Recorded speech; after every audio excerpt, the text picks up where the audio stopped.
Okay, viewers, this is Dr. James VONDUTCH speaking, and it's still Sunday, the 3rd of May 2026. I'm just continuing with my video recording, and right now I've just arrived at the Broadgate in Coventry City Centre, and obviously after 6 p.m. most shops are shut on a Sunday, and that's the local time there. Can you see that? Just over 6:05. And Primark's actually shut as well as all the other shops around here. There might be a few that are open, the local Tesco, the local Sainsbury's, the local ones, they might be open till about 11, and the Co-op as well, that might be open on Fairfax Street up to about 11 p.m. But most shops have shut by at least 6 p.m, almost certainly, or 5 p.m, even earlier in some cases. Although Starbucks itself is open right now. Let me just get that in for you. Starbucks.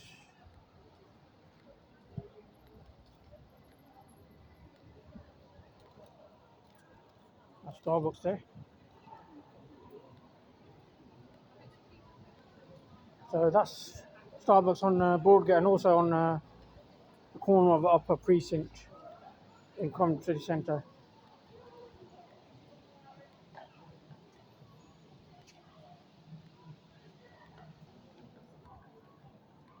It's not a bad day today in terms of weather, but obviously it's a Sunday. Like I said, it's not going to be very busy because of the shops obviously being closed on Sundays up to around 6 p.m, like I mentioned.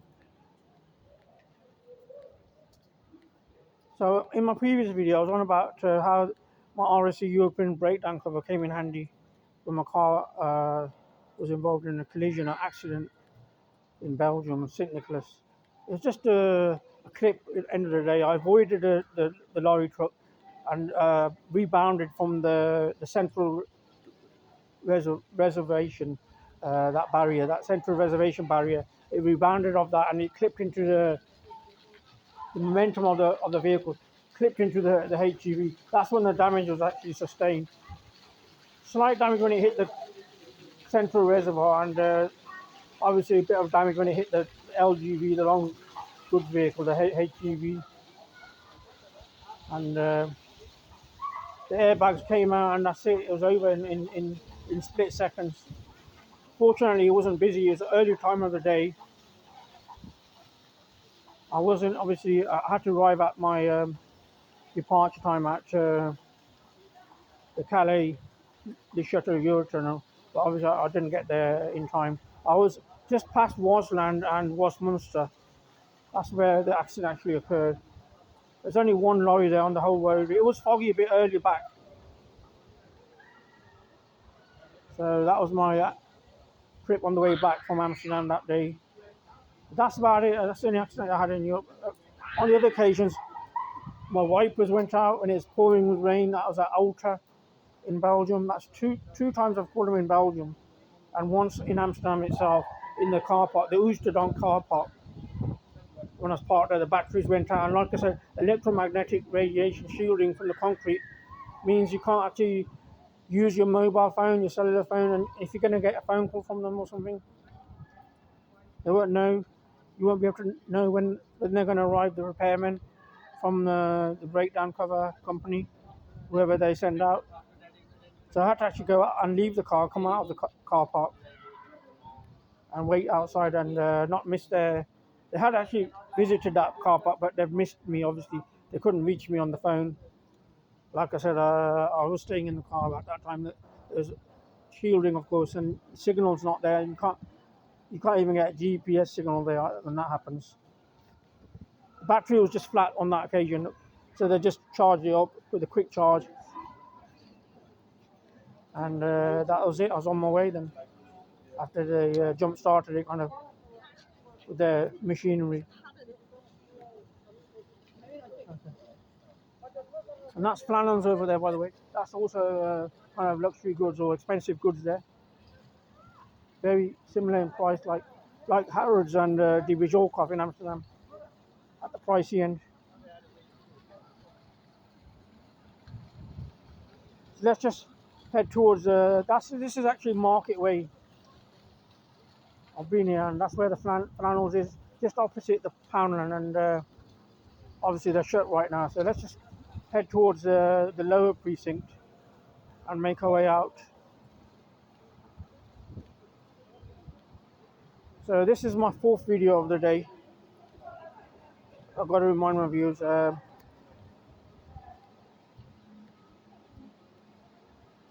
It's essential, I think, anyway, breakdown cover, especially if you've got an old car.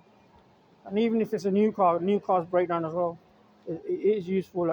And especially the component of hotel stay when that does happen, or if it does happen and you're stranded, you can't use your vehicle anymore. And the fact that you get a courtesy car as well. On the continent, they wouldn't allow that, obviously, because you wouldn't be able to drive through customs with a rented car from Europe.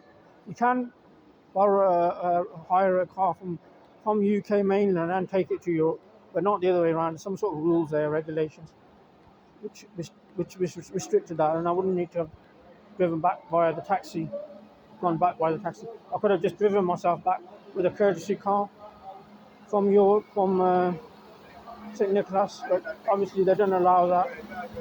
Company rules. And that's the workshop there. There's plenty of film working going on here, unpaid film working.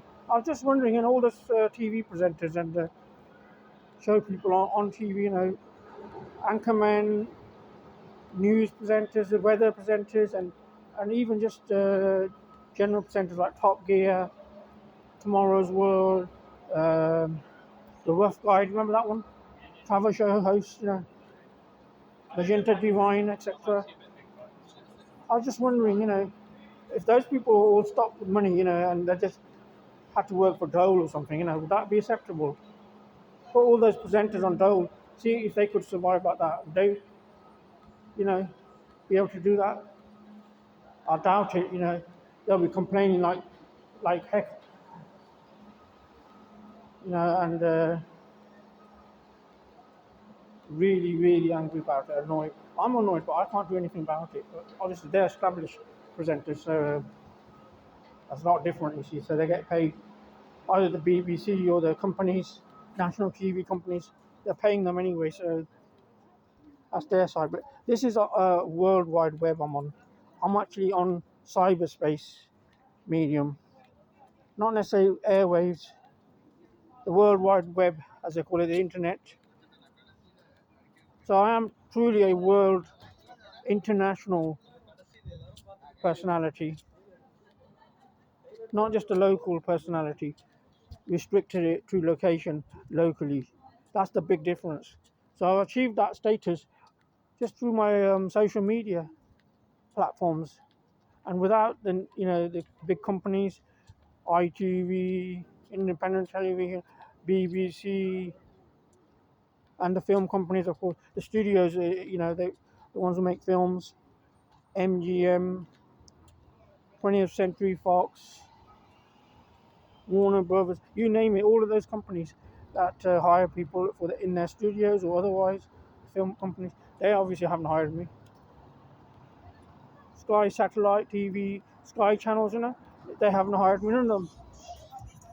All the established companies that are on normal TV, the national TV and international, of course, companies, even CNN and international companies, etc., as anchorman or otherwise, or even a TV presenting role. Have they ever approached me for work, paid work? I doubt it. They must know about me. A lot of people do know about me, and I've mentioned a few who just in the local city who just approached me and said, "I've seen you on YouTube."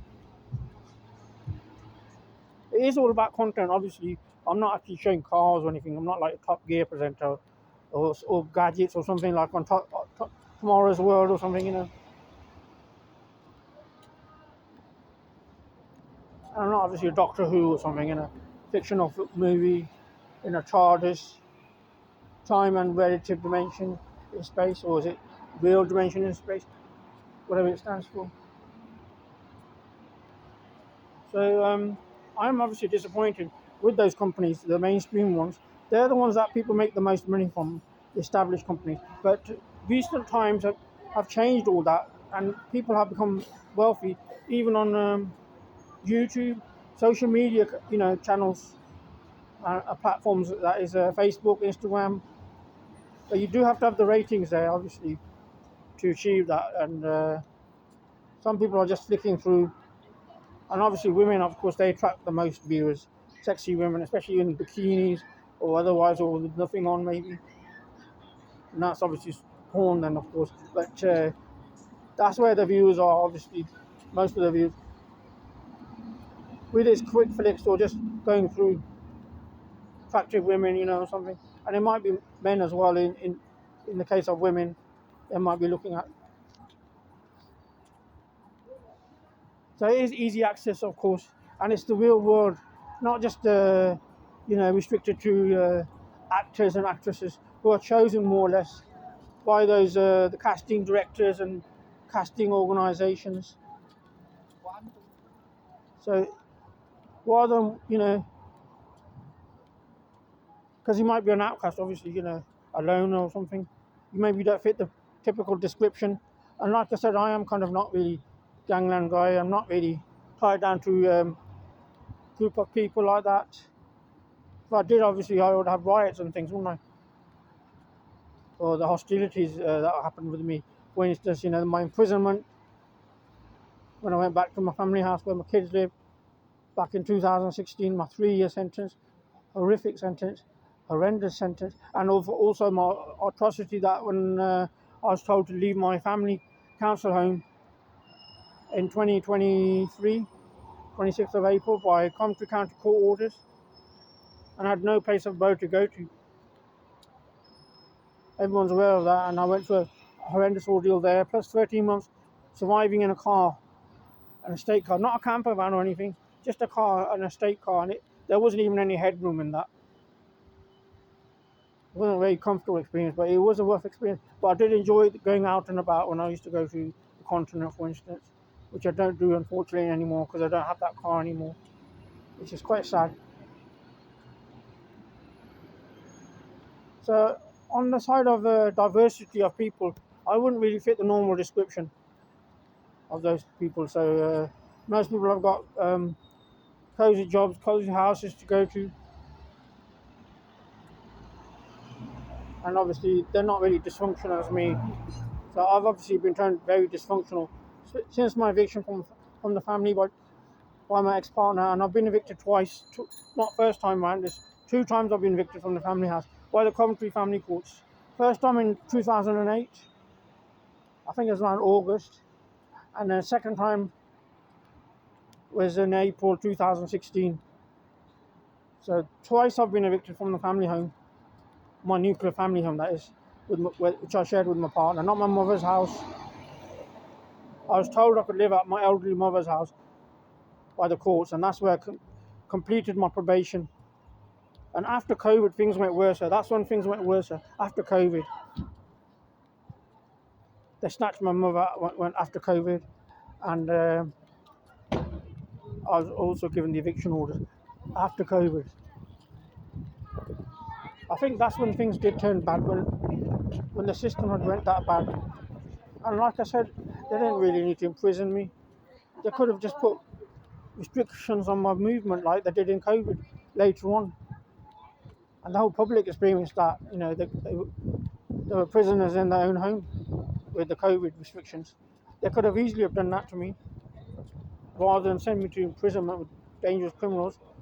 All I did was gone back to my family house in 2016, where my kids lived. I would have collected some of my valuables and went back home.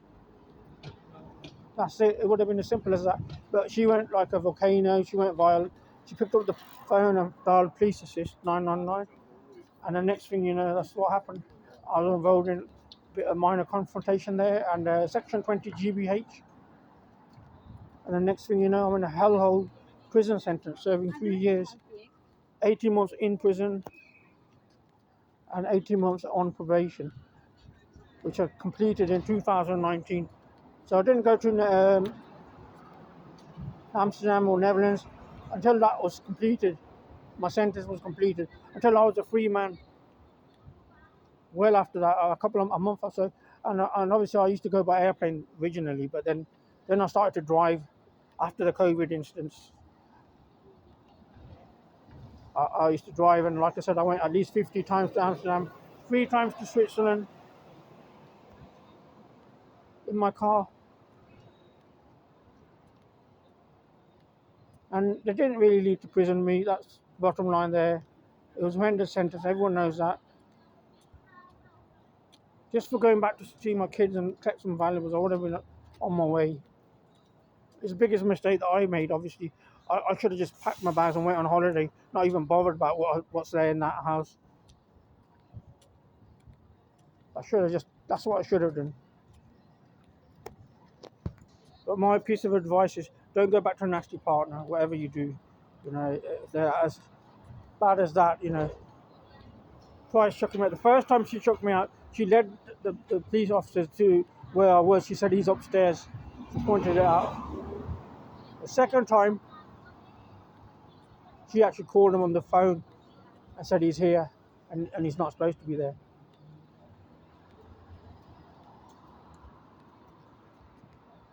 But even she was shocked at them, you know. She screamed a bit when she seen them jump on me.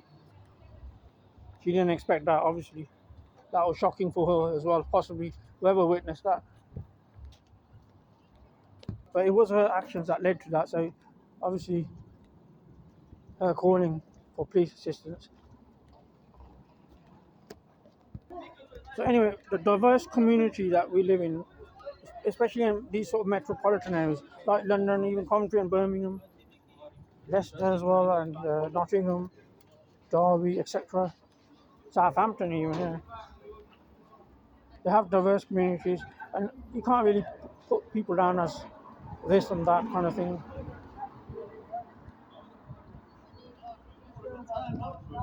And in terms of sport, obviously, where is my sport? I mean, obviously, my viewers, you know, that's the only sport I can count. I'm in supported housing at the moment, which isn't actually my own place.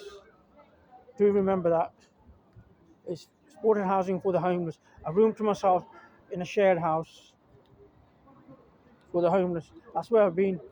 And I'm still I've bidded from my place, but I'm just waiting to move into a property, my own place, which will be still rented end of the day. But it was hell I went through, all because of that, you know, that eviction. They could have put me on a tenancy agreement as successor early enough so that I would have avoided the arrears. Or alternatively, they could have moved me smoothly to another property, a bedsit or something,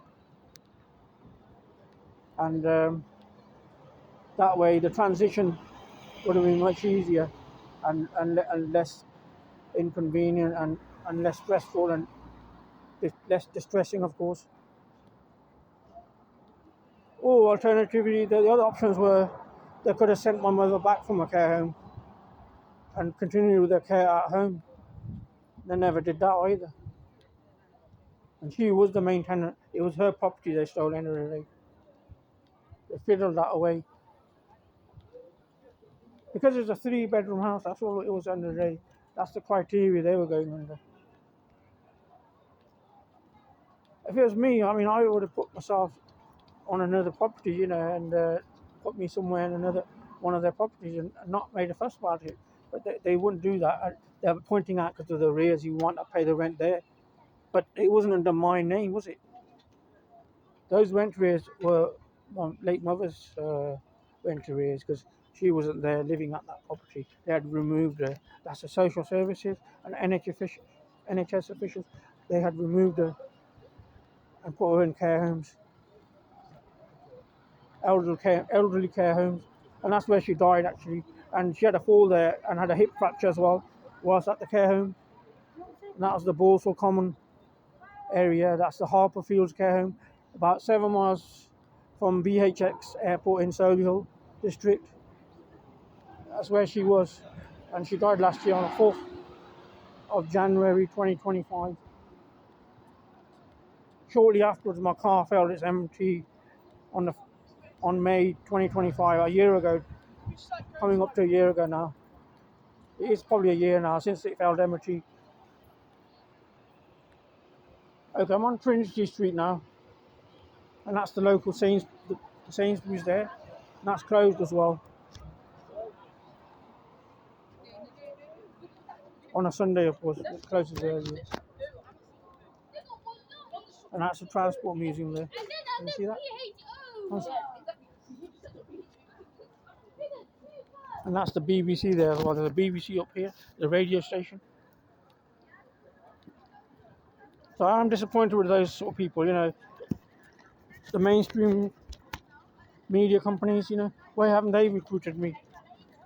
So I would have avoided those payment issues, I could have just walked into a hotel. And even when I was doing modelling, I did actually have a professional photo shoot, a portfolio of photos from Models Direct and a company called Models Profiles or something in Birmingham. And I didn't get anywhere. The Models Direct company, I think that was based in Norwich. I used to pay them at £5 a month. My photos were online and they never recruited me. If they had recruited me in the nick of time, when that thing was going on, my homeless threats were going on to evict me, I could have just literally walked out of there, booked myself a hotel room. In America, it's motels, obviously. Over here, it's hotel rooms. I could have just stayed there, in one of those rented rooms. That wouldn't have been an issue, but it's all down to income, you see, as well. And I'm just surviving on the bare minimum at the moment. And I am struggling, obviously, and I do require all the help I can get. And like I said, people haven't been generous enough. The odd occasion have sent some money to me. It's very trivial, very rare indeed. I get a lot of envious behaviour, envious reaction, even at customs, especially, when they see me going across. And that's sort of people around here as well. They assume because I'm, well dressed and smart looking, a suave looking person, maybe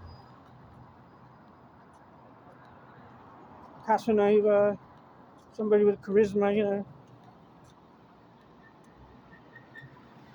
chivalry, chivalry driving all the way to Amsterdam, for instance. And what is that for? What kind of women are those up there?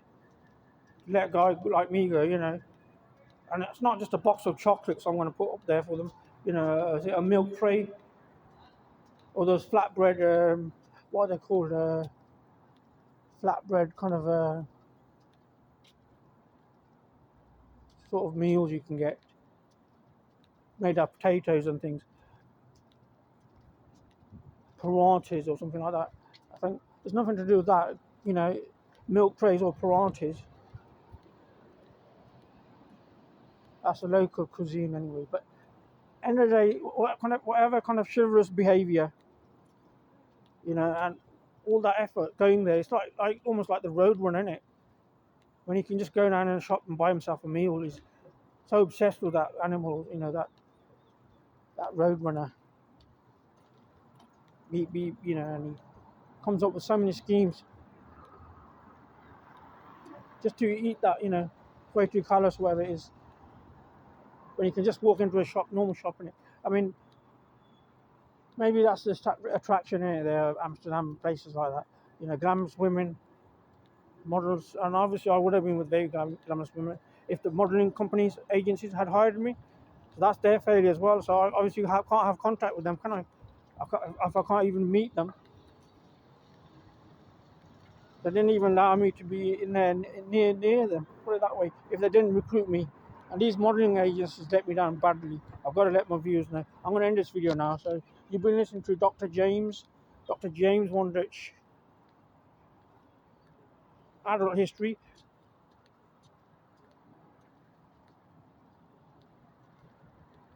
And not masturbating history, puberty history, or they talk about schools, and they're trying to link you to schools or universities when you're probably young masturbators or something.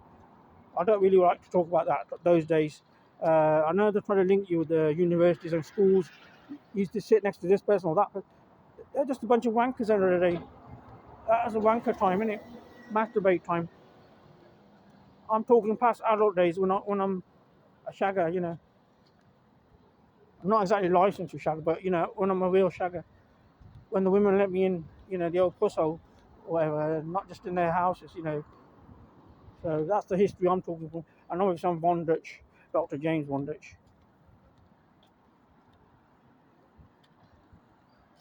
They weren't welcoming either. So the modelling agencies did let me down. I've got to let that know, and I could have avoided everything, all those bad events, being homeless, keeping work in my car. I could have avoided that. It is their fault in some ways as well, not just the housing companies. I wasn't relying on council housing. Obviously, I'd get enough money from those companies if I was hired as a professional model or something, or even a TV presenter or something. On the national side of things, would they hire me? Of course not. Maybe on the, I don't know, the international shows, wherever my niche is, obviously. I think it's going to be, something cheap, something quite glamorous, international, and that's why the envious behaviours at the local level are probably as well as the international level. So they don't want me from nowhere to, where sky high rocket, potential. So you've heard it, people, they go from rags to riches. From here, for me, it's just rags to rags at the moment. The way they've been talking, nowhere near rags to riches. Opportunity just hasn't been there. Obviously, I'm not maybe one of those opportunity countries. Maybe that's it. That's it. I'll end this video now.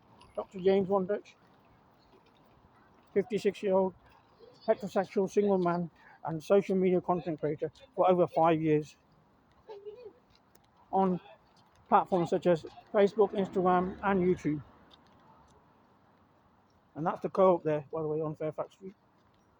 It is open until 11 p.m., even on a Sunday.